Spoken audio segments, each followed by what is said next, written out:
Released in 1988, this film, directed by John Landis, based off of a story by and starring Eddie Murphy, also stars James Earl Jones, Arsenio Hall, Shari Headley, and John Amos.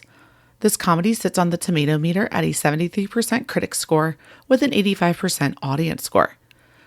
This is the first film for Murphy to play multiple characters in one movie, which he took with him in later films such as Vampire in Brooklyn, the Nutty Professor films, and Norbit. It also led to makeup artist Rick Baker to be nominated for Best Makeup. Upon its release, this movie was the highest grossing box office film of the year for Paramount Studios and third highest grossing film of 1988. This week on You've Never Seen It, Coming to America.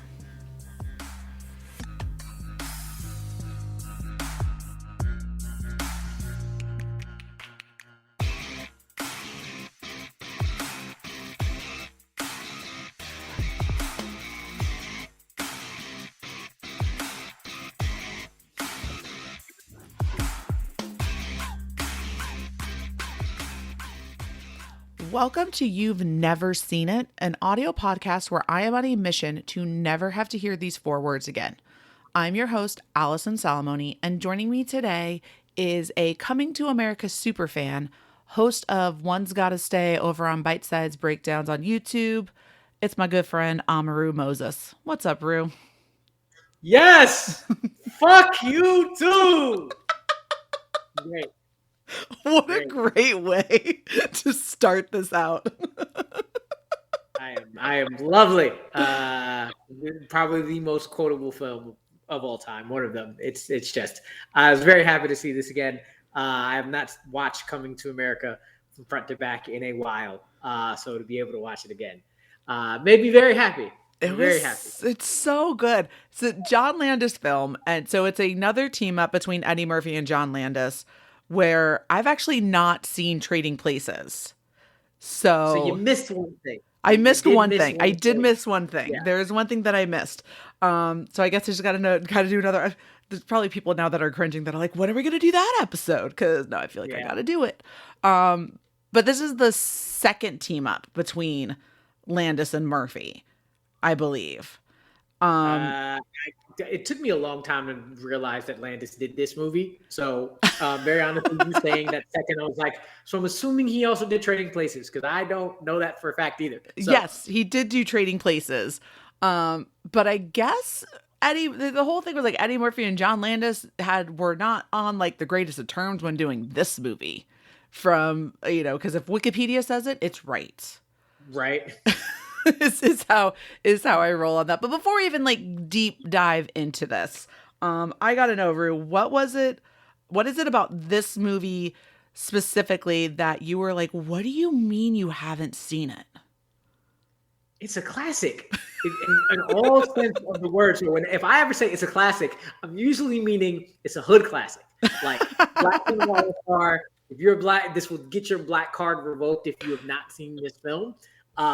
But even past that, it is one of the greatest comedies of all time. I think it is my highest rated comedy of all time. It is just the best of the best. Like I said, most quotable movie, an actual good story to go along with it.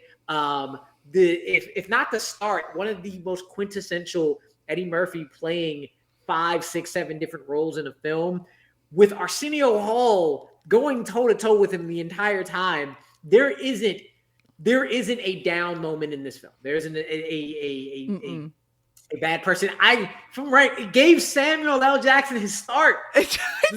When he showed up, it is everything. You got Cuba Gooding Jr. Cuba's just sitting in the chair getting his haircut, just smiling. Like, I feel like if you haven't seen this, then you are missing out on most of like at least 40% of references in all of your movie life. Because a good almost half of movie references from everybody has to come from this film. It's epic. I've heard the quote, "The royal penis is clean," so many times. I've had no opening of Ludacris's album. I can't remember if it's word of mouth or it's not. I know for a fact it's not Chicken and Beer because Southern Fried Intro is the first song in Chicken and Beer, but it's either word of mouth or Back for the First Time. It's the opening lines of his album. Yes. Yeah. So, I was dying. And not only that's like the cast that's in this movie is stacked. You have James Earl Jones playing his father. John Amos is in here. Obviously, Eddie Murphy, Arsenio. Whew, Louis Anderson. That's who it was. Who, in 2 years is going to make manager at the McDowell's. So. Swinging back, I was looking it up. This is the second out of 3 pair-ups of Landis, because I knew he did another one. He did Beverly Hills Cop. Yes. Which I unabashedly love. It's not great, but I also love that. Great Eddie Murphy movies. Eddie Murphy, 80s Eddie Murphy and like early 90s Eddie Murphy is just perfection. It's peak. Yes. It's perfection. And this is the first film that he played multiple roles like that. I think so. I think it is. It's the first one he has. So. Yeah, and it's still, and he plays. I like the old white man he plays in the barbershop. They let him do that one joke at the end. Oh, it's one of my favorite jokes ever. I do think I quote him more than anybody else in this film. For sure. What is that, velvet? I mean, I swear to you, when you watch this film, I know you had to point to the screen like at least 10 different times. Like, oh, that's where that's from. Yeah, literally the whole time. And it was like and then of course, and I've told this story before multiple times, I'm sure at this point on this podcast, but my husband's really good at just throwing lines out there before they come up. So there was a few that he threw and I would go, huh? And then then the line would happen in the movie and I'm like, oh, got it. Mm-hmm. So like I was doing that all last night. The entire time last night. I was trying not to bother my wife and I didn't want her to yell at me to shut up, so I only did a little bit, but I couldn't help it. I couldn't. Yeah, how do you not? When he one of the other things, I mean, this movie is just the tropes and just the jokes and everything in it. Like, just even in the opening when they're sitting down for breakfast and they're celebrating his happy birthday, and they're talking to each other on the intercoms, and then Eddie Murphy stands up and starts to walk over, and the look of shock and awe on his parents' face, I think he's coming down here, rose bearers, just to do all the absolute absurdity. And then it's they're shock and awe that he wants to come down and talk to them, and then it's very much oh, please come sit down, what's bothering you, son, how can you, but really, do they even know what they're doing? Exactly. It's extremely hilarious. And then when he declares anybody that throws roses at my son's feet will have to deal with me, and then they just walk out. Yeah. They walk out slowly. And of course, having to mention, got to shout out, even though I always feel bad for the other 2 ladies, but everybody notices it's Garcelle Beauvoir. Yeah. Is one of the rose bearers. Yeah. Garcelle Beauvoir of Real Housewives of Beverly Hills fame. But also Jamie Foxx show thing. Let's do that. It's the Jamie Foxx show. It is not Real Housewives. I had no idea she was part of the Real Housewives until maybe last week when my wife was watching the Wendy Williams show, and I was like, "Oh, she's on there now. She's fancy." She sure is. Jamie Foxx show and nobody else. No, Jamie Foxx show. She's married to Michael Keaton in Spider-Man: Homecoming. Yes, she is. Fantastic. That's. I was gonna say, is that in real life? Which I would not have been surprised about, but because that would have just. I mean, Michael Keaton's already a G, so that would just put it even higher in my estimation. Again, believable. Exactly. But still.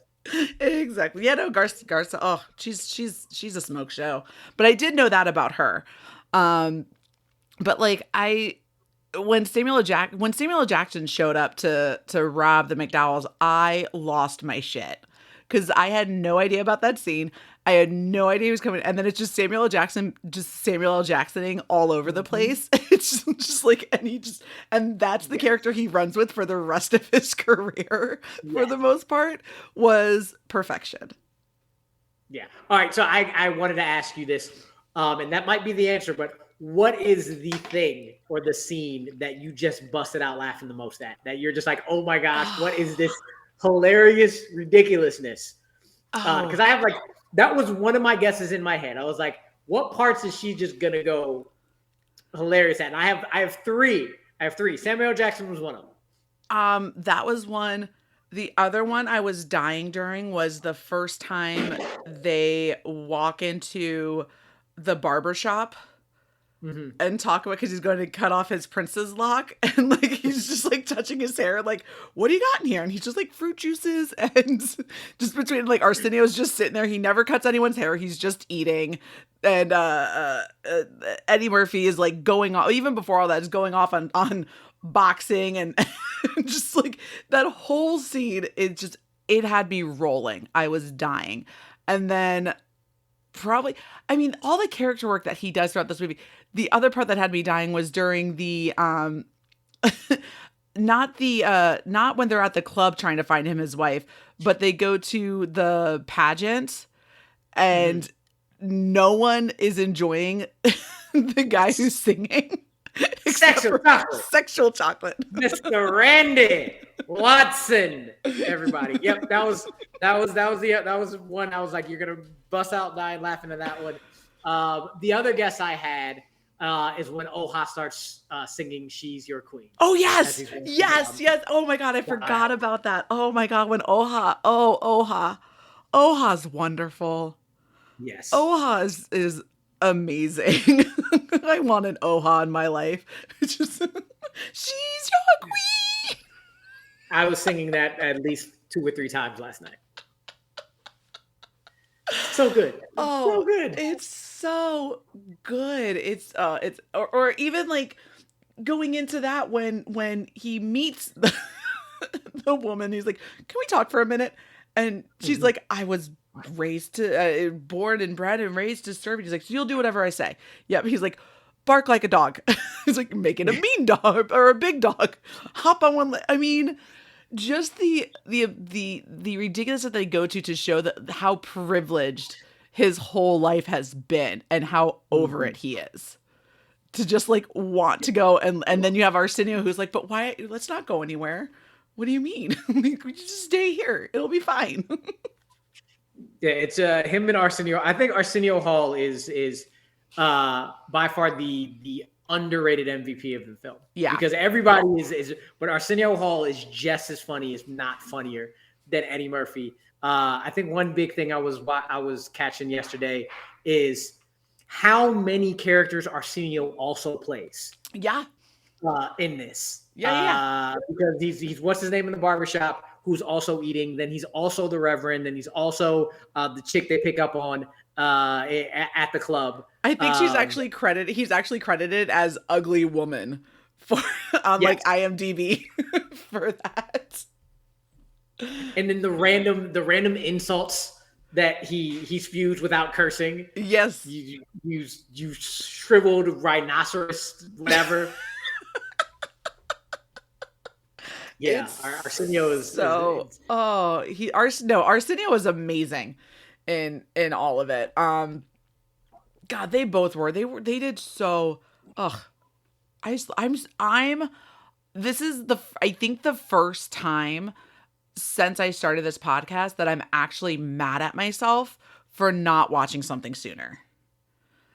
It's the only good. So the good thing is you got the experience of watching it for the first time. I did. And I will be honest, yesterday I'm not laughing as much because I've seen it so much. Mm-hmm. So I'm no longer like busting out loud laughing or laughing out loud or gut busting. I'm just smiling the entire time. Yeah. Quoting the entire movie. That's what I'm doing. It's like that and Rush Hour are the two movies I don't like laugh out loud at anymore. I just recite it. Just recite it and smile. Oh, one of the best buddy cop comedies of all time, Rush Hour. God, I love that movie. Yeah. That's one that I wish I could go back and watch for the first time again and just appreciate Jackie Chan and Chris Tucker in all of their glory. With like just how quintessential 90s that whole movie is. Yes. Oh man, that would probably be that's probably at the top of my list for movies that I wish I could go back and see. If they ever put a Chris Tucker slice on a Schmoedown, that is mine. It's 100. You're like, I'm on it. That is all me, 100%. Well, speaking of kind of movies and Schmoedown, my question kind of, and again, backtracking a little bit and getting more learning more about you. When would you say your love of movies kind of started and what got you into them? And, Movies have been a part of my life my entire life, as young as I can remember. My dad is a movie buff. Mm-hmm. That's what we did every weekend since I was like 5, 4. So like I don't remember. I've been trying to like clock what's the earliest movie I saw in theaters, and I can't remember exactly what it is.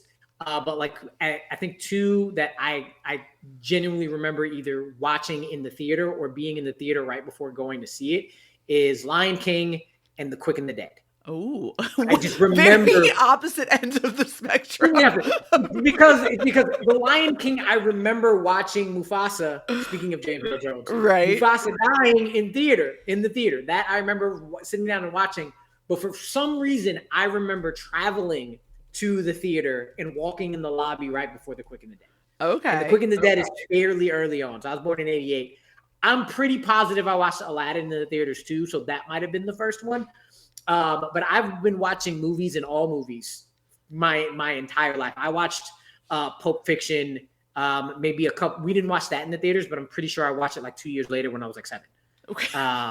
What a childhood. Exactly. I've been able. My dad's always been like, look, you can watch whatever you want, you can listen to whatever you want, but if you ever do or say any of the things you're not supposed to, your ass is mine. Fear. The combination of fear and love is a very, very powerful thing for a child to make me grow up extremely intelligent. I could watch whatever I want. I could listen to whatever I want, but I also knew how to be a good kid. Right. And knew you weren't going like, up. You weren't going. You weren't going up to other kids going, "What does that Wallace say? This is bad, motherfucker." No, not at all. I'm not stupid. I'm not an idiot. No, because the fear of my dad is around the corner, or my mom, who is a 4'11" Hispanic woman who's probably scarier than my dad, is right behind me. Was always there. Sure. Always there. Sure. I was singing rap songs and editing myself singing rap songs in the 2nd grade. So, but yeah, like my nephew, his first movie in the theaters when he was 6 months old was Why Do Fools Fall in Love? Okay. And that is a fairly R-rated film. That is yes. So yeah, it's movies have been always there. That's what we did every weekend. Me, my brother, my dad. That was our pastime. So I've loved movies my entire life. Oh, that's awesome. That's great. So what do you remember the first time that you saw Coming to America?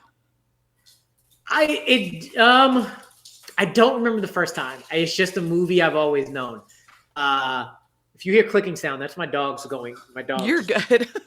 Going crazy back there, getting ready to get walked. It's just a movie I remember always seeing. So I can't even backtrack to when the first time I saw it. I just know I've seen this movie before. Yeah. It's just always been there.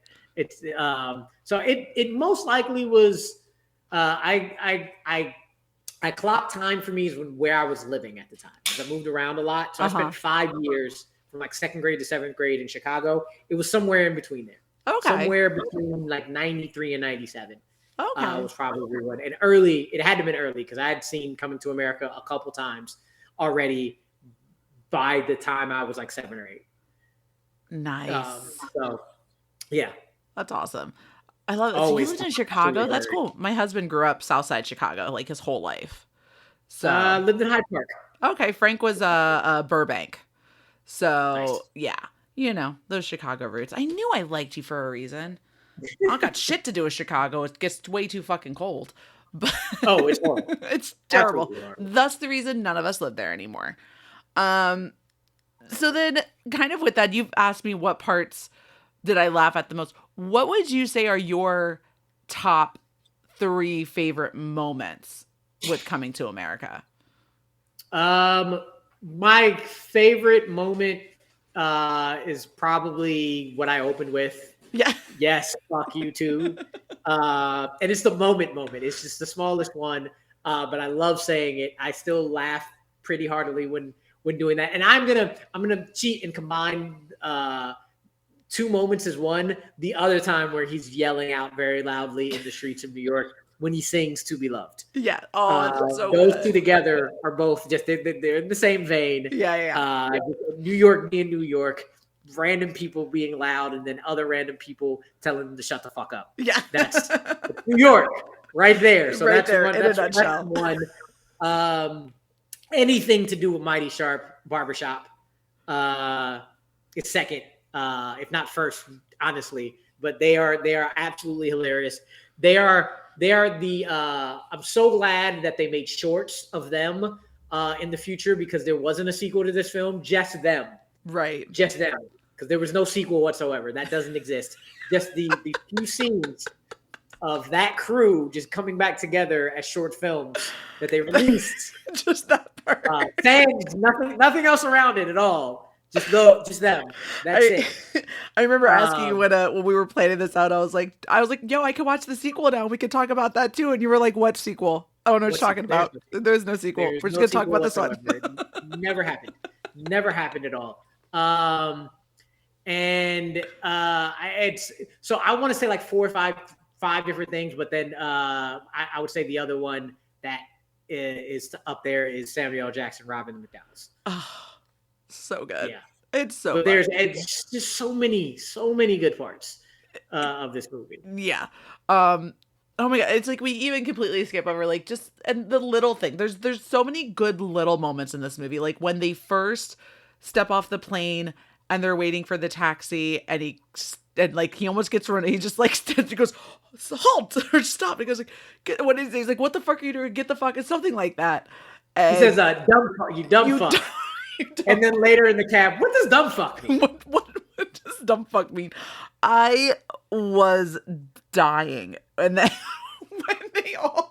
when they're trying to find the apartment or like rent a room and leave the luggage outside, and as they're like walking through, it all gets stolen, and then they come downstairs and you see everybody and all the robes and everything, yeah.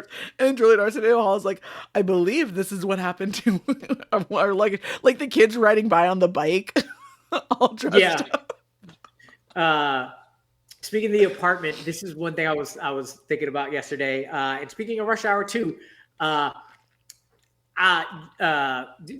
gonna come back. It's all gonna make sense. But another tangent. George Carlin, who's probably my favorite comedian of all time. I think he's the one who said that any subject, no matter what, anything can be funny if you can do it well. The most offensive thing can be funny if you can do it well.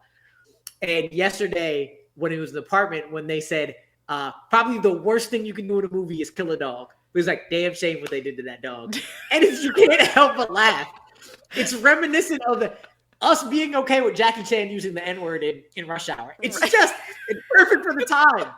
It ages so horribly, but it ages so great. Yeah. And it's just so funny.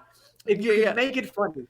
Damn shame what they did to that dog. And like any other movie, you can't harm dogs. What are you doing? No. There, you're just like, no, it's hilarious. No, they made a whole trilogy about what happens when you harm someone's dog with Keanu Reeves and the revenge that he extracts. Like, we know. Exactly. And then he walks, like, even like preceding that, when he's talking about how he had rented the room originally to a blind guy and gave him like a window that looks out to the wall.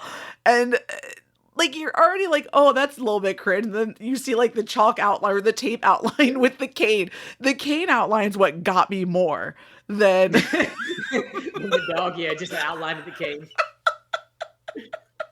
Oh, it's hilarious. It's just shit like that throughout this entire movie that like I have to go. And I know I need to go back and watch it again because there was shit that I didn't pick up on right away. You know, and like there's things that haven't hit as hard like from watching it. And I laughed, but like as I sit back and think about it, makes me laugh even harder. Like in the Samuel L. Jackson scene and like how much of a piece of shit Eric LaSalle's character is. Whereas like I would have helped you, but I had coffee. Like, no, you didn't. Okay.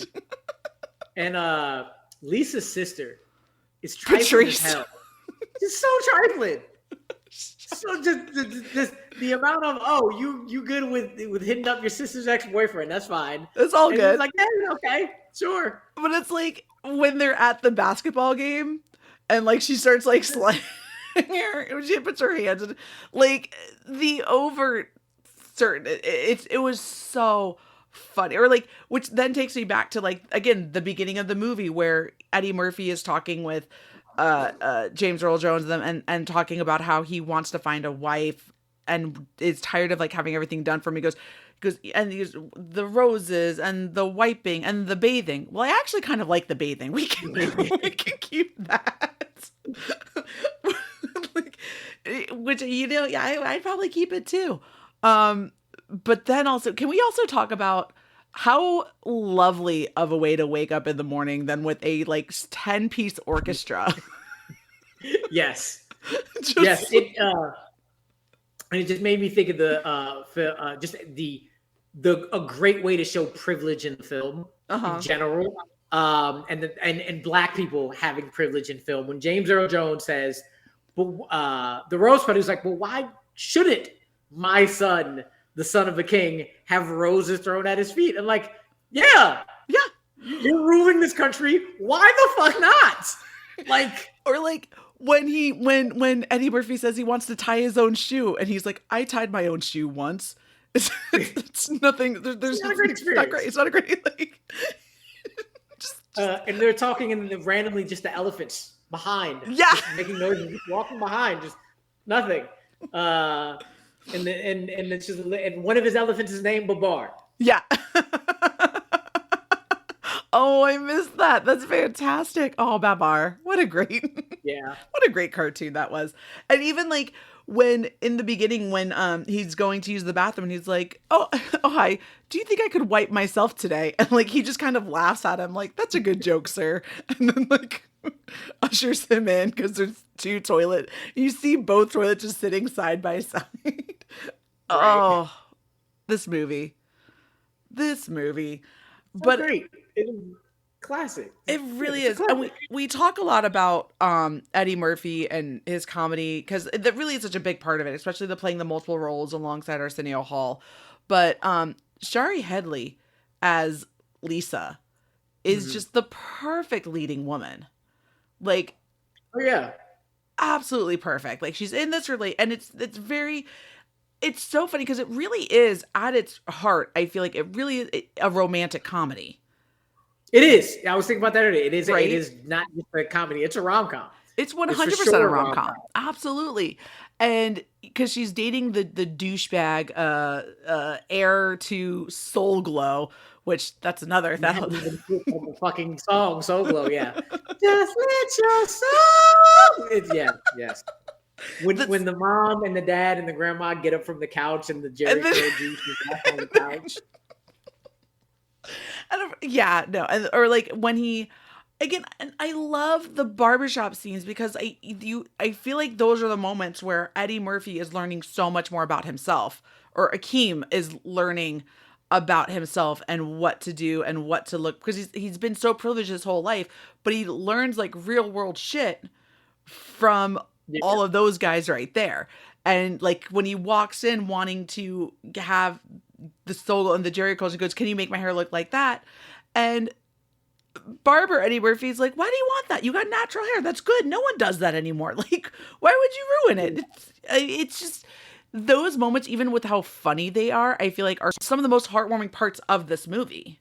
Yeah. It is. Again, it's a great story behind all the comedy, and not just comedy for comedy's sake. And the entire time, the juxtaposition of Arsenio wanting to have all the sex and all the money and all of this, and Eddie's really like, "No, I want to do these things on my own. I want you to love me for me," things like that. It makes the romance between the two of them way more believable.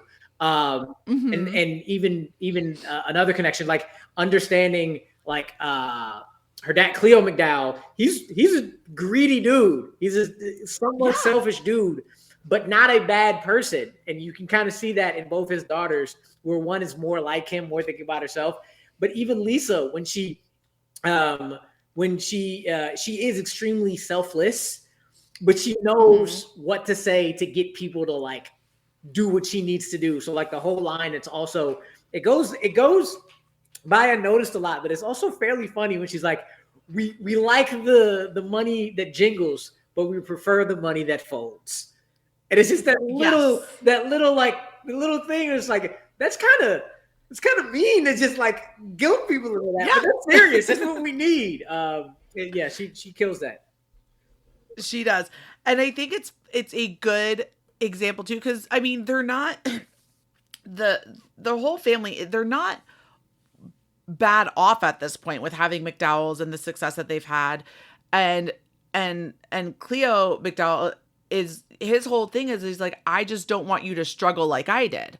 So he's been able to provide all of this with his family, which is why he pushes so hard for that other relationship and making sure she's set up for, and because he's greedy, because now he's had a little bit of the good life, right? So you're seeing kind of both ends of the spectrum of success and money and wealth and power, where everything's done for me kind of thing, and then the one that worked hard to get there and wants to do nothing but continue to keep it.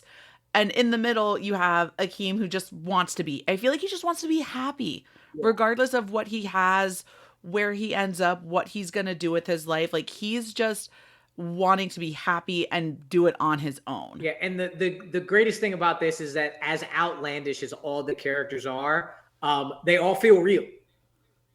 They all feel exactly real. Where even the greediness isn't like evil or completely just selfish. It's just like, no, you understand why. You have these bad character flaws, but you're a good person. You're an actual person, Right? An actual well-rounded character, which makes everything else just that much funnier and that much more endearing. Like, again, Lisa is literally dumping her dude for one other. Akeem is literally stealing a girl from somebody. Yeah. Yeah. But you root for him. You root for him to take the girl, Right, because the other guy is an asshole, but he's still taking a girl from somebody else. right. Oh, absolutely. And then even in all of that, Cleo ends up getting a taste of his own medicine with like constantly saying how Akeem, before he knew he was a prince, wasn't good enough for Lisa, and that's not who she deserves, and that's not what she should have. And then when they come to find out he's a prince, now he really wants that to happen, until James Earl Jones comes in and says, your daughter's not good enough for my son. And then Cleo's like, hold up, homie. Like, that's hard another stop. great moment. That one is one that always makes me feel kind of proud to be like, yeah, I don't give a shit who you are. You don't come from my daughter. Type moment. Right. And it's another great one. Even though like he gets it back on him, it's another one showing like, yo, that I'm a real person and I don't give a shit who you are. You get this foot up your ass. Yeah, exactly. Oh, it is just, I mean, from start to finish, it does not lull. It is just I mean, it's a perfect movie. Yeah. Like, you can't 100%. You can't go wrong. Would you, I mean, now given your taste in other films, would you say that this is like a top 10 movie for you specifically? Yes. It is. I was on the show Your List Sucks on Multiplex Entertainment for 10 weeks. We did our top 100. Coming to America is number 9. There we go. It's my 9th favorite film of all time. It is my favorite comedy of all time. Okay. Yeah. Okay. What's number 1? Inception. That's a good movie. Inception and Blind Spotting is right behind it. It hasn't overtaken it, but I've been saying for years, Blind Spotting is very close to overtaking Inception. Is my favorite film of all time. But then I watched Inception and again, I was like, I love this fucking film. Yeah. So Yeah, it's like 1 and 1A. Yeah. Just depends on which one you've watched. Like, now you'll go watch Blind Spotting. You're like, no, maybe we might have to shift this. Blind Spotting's fantastic. I just recently watched that in the last couple of years. That movie's phenomenal. It's so good. And I lived like I said, I moved around a lot, but the longest I've ever lived is living in the Bay Area as an adult. I lived in Oakland / Hayward / Berkeley for 10 years. So I have an even deeper connection to that film because it's so steeped in Oakland. So yeah, I love Blind Spotting. I love Inception. I love Coming to America. Yeah. Would you say Coming to America is one of your movies that, like, because I feel like this will be on my list now for things that, like, if I'm flipping through the channels and it's on, no matter what part it's at, I'm stopping and watching it. Easily. For sure. That's one you can play in the background, you can pay attention to, you can stop and watch halfway through. Yeah, easily. We did that the other day. We were flipping through channels, and another Eddie Murphy movie was on that I ended up sitting down and watching and finishing out was Golden Child or The Golden I Child. love Golden Child. I want the night. I want the night. Yeah, I love Golden Child as well. God, Eddie Murphy's just he's so classic. Yeah, he's just everything. And then you see him take this bit of playing multiple characters, and it goes throughout his career with, I think we talked about Vampire in Brooklyn. I mean, I think the one he's probably most famous for besides this one or the one that people mostly recognize is all the Nutty Professor films. Yes. Where they're all sitting around the dinner table farting, and then the one goes, "Oh, I think I shit myself." It's so good. It is so good. It is absolutely, I mean, just phenomenal. I definitely do need to go see Trading Places though, because I had to look up the Mortimer and Randolph Duke part when he gives them the money. Because I want to know what that's all about. Coming to America and Trading Places are my two favorite Eddie Murphy films. Trading Places. I'll have to have you back for Trading Places. Right, and it's also like my top 25 movies of all time. It's just, again, it is also extremely hilarious. Him and Dan Aykroyd together, just perfect. Oh, that sounds like a phenomenal mashup between the two of them. Yes, and it also has another scene that is so offensive, but absolutely fucking hilarious. It is just, it is just like, you really did that. Yes, you did, and I am laughing my ass off right now. It's amazing what they got away with in like the 80s and 90s. It feels like and 90s, 100% and 90s.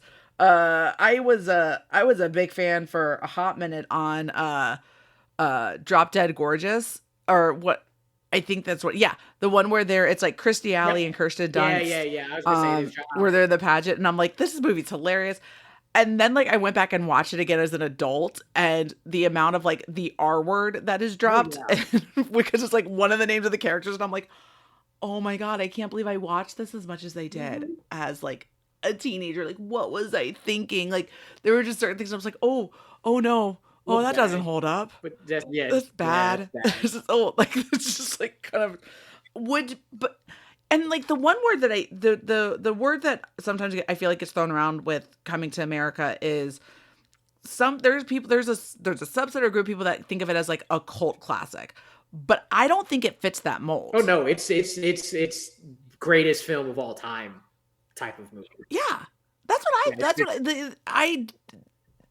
I have not met a single person who, when I said I'm watching Coming to America, or I'm doing an episode on Coming to America, that said, oh, no, that's a tough one to get through. Like everyone's like, I'm thrilled for you. Like, people are just like you are genuinely excited for me that I get to experience this movie for the first time. Yeah, it's just I was the whole time I was like, I cannot imagine how much pain your stomach is in from how loud you're laughing.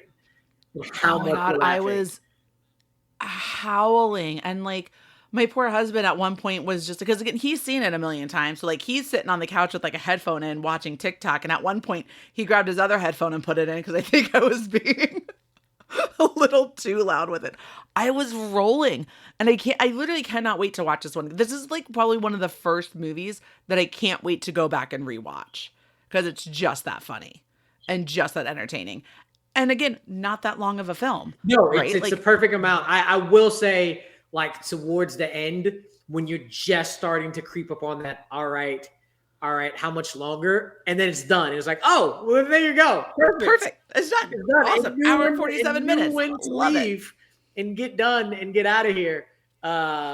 It's perfect length as well.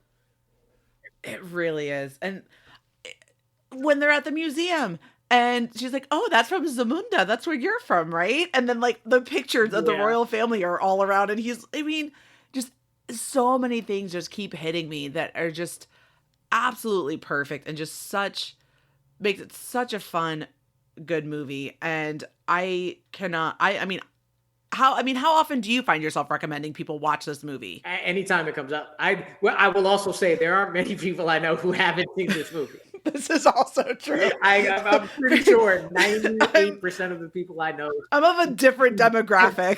Coming to America. Just like how AJ Lancaster and I were probably not the demographic to watch and talk about. Sorry to bother you, as like the second, not the foremost authority on those topics, but we tried. We did our best. All right.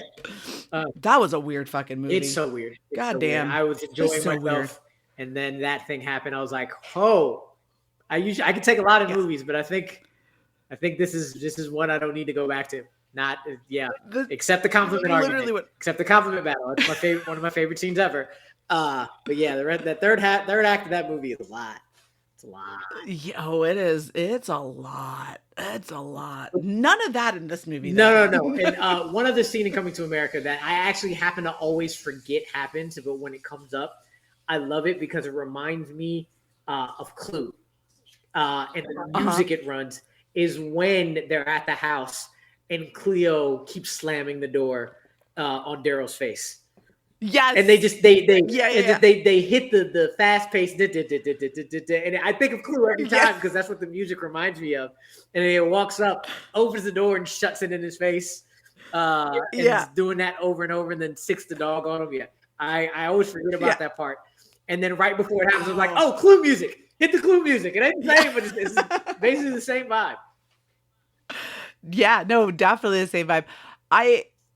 Again, going back to the house and the party, when right after he stops Samuel Jackson from robbing the place, he gets invited over, and Akeem's like, we're going there, but he's invited over to be valets and a waiter, valets and waiters for a party that's going on, and again, Arsenio Hall pissed off, but Eddie Murphy's just smiling and happy to be there. He's like, it'll be fine.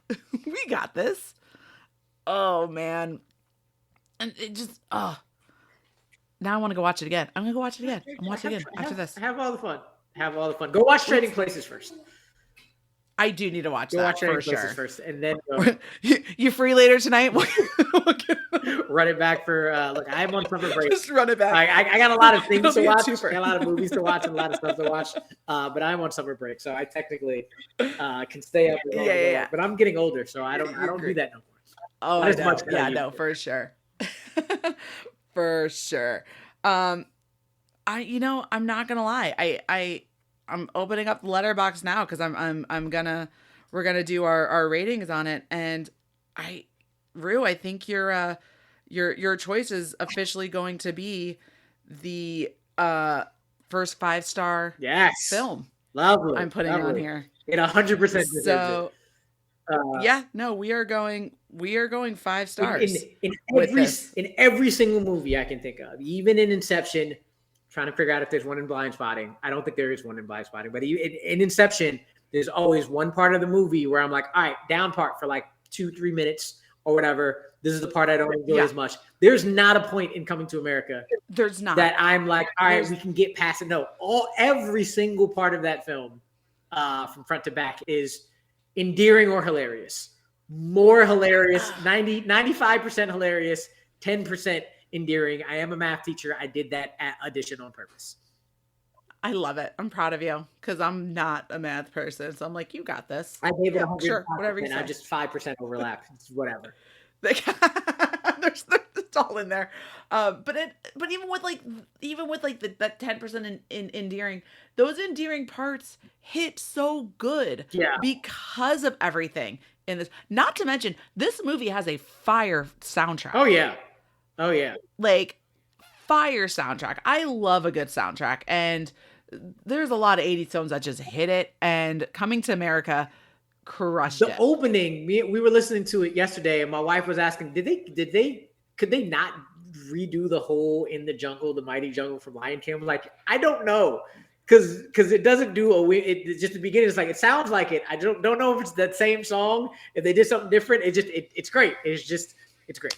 It's just perfect. And it's just like this, as they're like zooming into like what looks like a painting, right? Of like this giant castle. It's just I can't wait to watch this movie again. I just can't. I can't sing his praises enough. I literally messaged you as soon as I finished watching it, telling you how freaking excited I was to talk about it with you. And this is just one of the most fun movies I've watched so far. Like it was starting to get a little heavier with some of the things that I've watched. And I mean, we've got Office Space. I got The Abyss coming up. I got a lot of stuff, but this one, and even though like I just started, the dauntingness of like the task that I've started to undergo, it's kind of started hitting me a little bit. But like, I think this movie just like rejuvenated everything about it because I'm gonna have these experiences. Yeah. And I think that's like to have this experience at this point so early on, I can't wait to feel like this again with another movie. And now you know where his mama named him Clay, I'm gonna call him Clay, comes from. And again, going back to the underratedness of Arsenio Hall, he's the one who says that line. Like I saw it, I was like, oh, right. It's Arsenio who says that line. It's not even Eddie who says that line.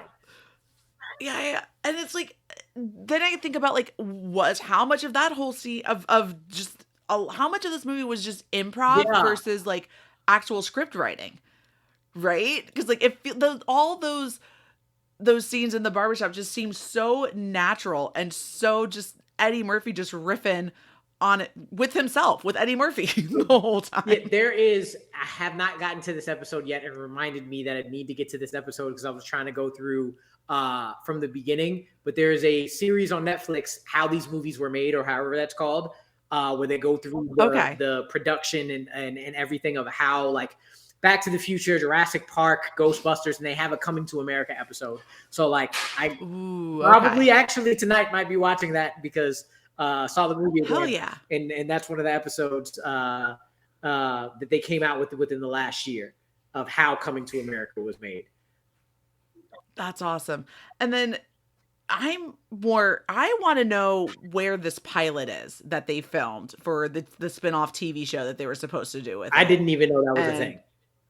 Yeah, apparently it was. Apparently they filmed a pilot. They're supposed to be doing a spin-off, but never got picked up. And then of course we got Coming to America. No, we didn't. Number 2. No, we didn't. No, we didn't. Okay. We did not get that movie. That did not happen. Except for the just send me the timestamps. Send me the timestamps for those shorts.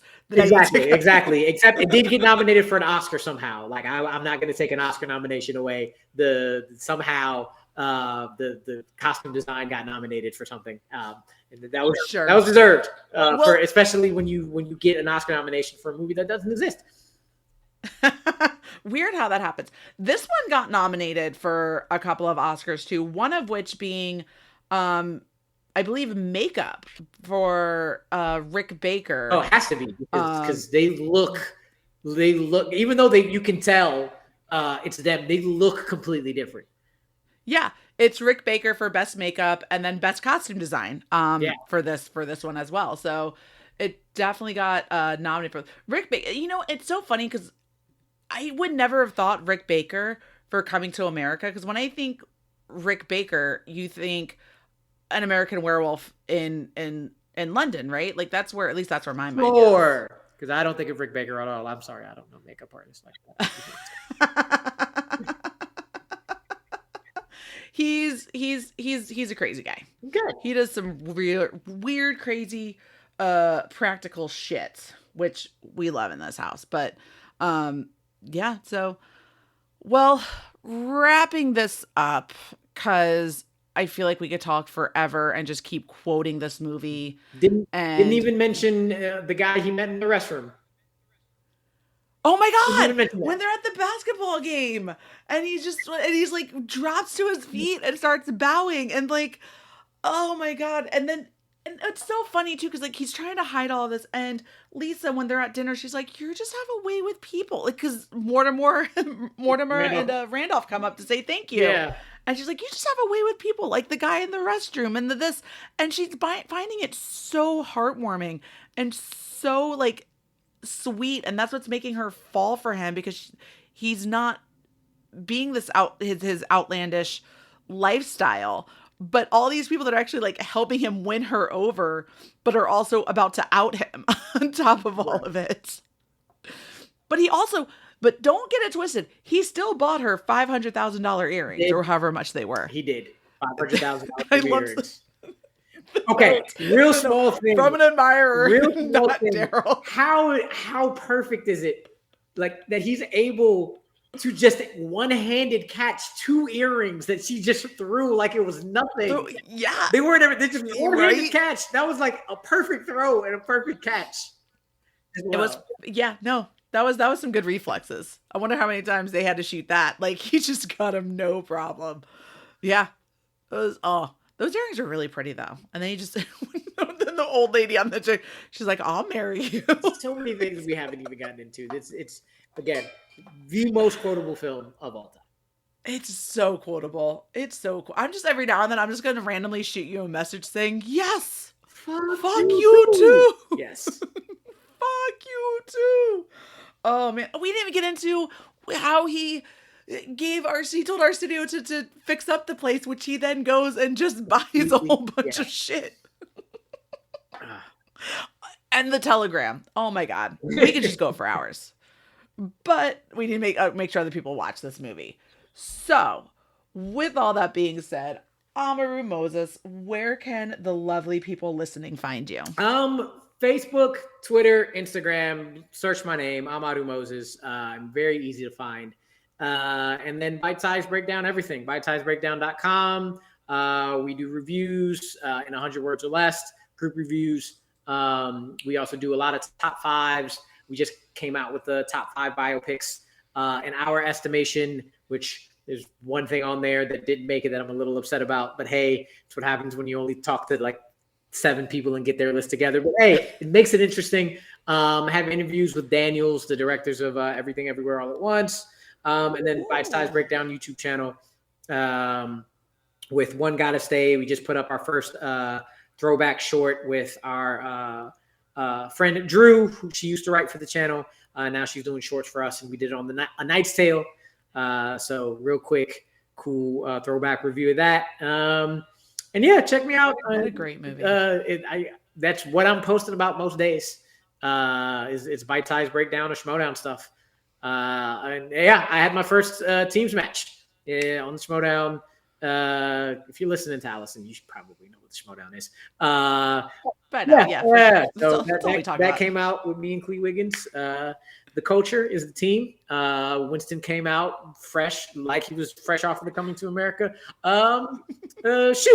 To play my uncle. So it was fun. Yeah, it's fun as hell. How's the back of your neck doing with this? It's good. It's fine. I needed a little ice there for a minute, but it was cool. I'm used to those slaps.